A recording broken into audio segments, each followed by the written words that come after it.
Excuse me? Clara? Jake? Ako nga. Ako lang mo po ako?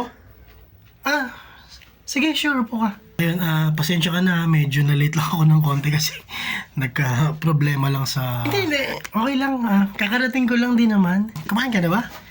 Actually, lagi ako kumakain dito. Masarap yung steak dito. Gusto mo excuse meron lang akong tatawagang emergency. Okay lang?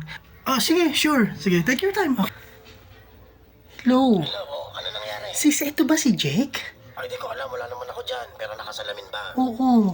Oo, edi yan Bakit naman ganito yung nareto mo sa akin? Actually, ayoko maging rude pero mukha talaga siyang manyakis. Hoy, bakla, grabe ka. Mapanghusga ka.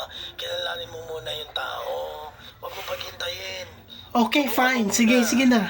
O, sige na, balitaan mo na lang ako dyan. Oh my God, pa yan? Ayun, pasensya na. Okay lang, wala problema. Meron na akong tinawagan. Ano nga yung pinag-usapan natin? Wala pa naman. Gusto mo kumain muna tayo? 15 minutes later. Kaya pinapaaral ko yung mga kapatid ko. Ako na rin nagsusupport kay mami at daddy. Oo, talaga ganon? Ayun, I go to church every Sunday, helping charities and... Oo, ang bait mo pala. ayun, medyo busy lang kaya. Masaya pa rin ako kasi kahit papano, binigyan mo ako ng oras, nakita tayo, nagkakilala tayo, di ba?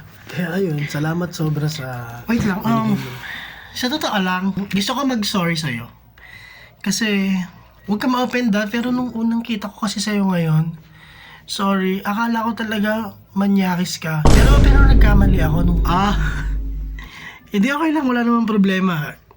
Madalas naman talaga nahuhusgahan ako ng mga taong hindi ako kilala, kaya I really don't care about that. Siguro naging mapanghusga lang ako. Gusto pala tayong kumain. So, ano gusto mo gawin? Gusto mo manood ng sine? Kahit ano, sabihin mo lang. Okay lang din, kahit saan. Gusto mo, doon tayo sa apartment ko. Medyo, ano naman din ngayon. Kakalinis ko lang din. Pwede rin, sige. Ano gagawin natin sa apartment mo? Manonood tayo ng Netflix.